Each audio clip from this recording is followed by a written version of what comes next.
अखिल भारतीय विद्यार्थी परिषदेच्या वतीने अमरावतीच्या संत गाडगेबाबा विद्यापीठाचे कुलगुरू डॉक्टर मुरलीधर चांदेकर यांना निवेदन देण्यात आले।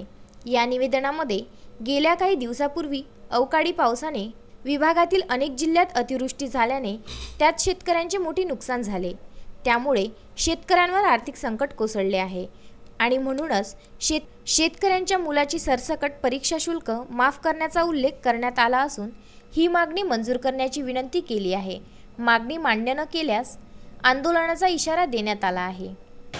आपल्याला माहित आहे काही दिवस आधी जो महाराष्ट्रामध्ये दुष्काळ आला, परतीच्या मान्सूनमुळे जे दुष्काळाची परिस्थिती आपल्या महाराष्ट्रावर उद्भवली आहे, त्या परिस्थितीमुळे खूप शेतकऱ्यांचं नुकसान झालं आहे। आपल्या अमरावती विभागातले बुलढाणा जिल्हा असो, अकोला जिल्हा असो, अमरावती जिल्हा असो आणि अमरावती जिल्हा असो, या सगळ्या जिल्ह्यांमध्ये जे शेतीचं नुकसान झालं आहे, त्यामुळे शेतकऱ्यांच्या मुलांना जे विद्यार्थी आहेत ज्यांच्या घरी शेती हा व्यवसाय आहे, त्या विद्यार्थ्यांना खूप आर्थिक नुकसान झालं आहे। त्या नुकसानासाठी विद्यापीठांनी पूर्णपणे विद्यार्थ्यांचं शिक्षण शुल्क परीक्षा शुल्क माफ करावं अशी मागणी अखिल भारतीय विद्यार्थी परिषद अमरावती महानगरकडून करण्यात आली। निवेदन देताना महानगर मंत्री सौरभ लांडगे, दुर्गेश साठवणे, राम वैद्य, अक्षय फुलारी, चिन्मय भागवत, पंकज जाधव, प्रतीक जोशी, अथर्व शालिग्राम या विद्यार्थ्यांचा समावेश होता। Vidarbha news bureau, Amravati.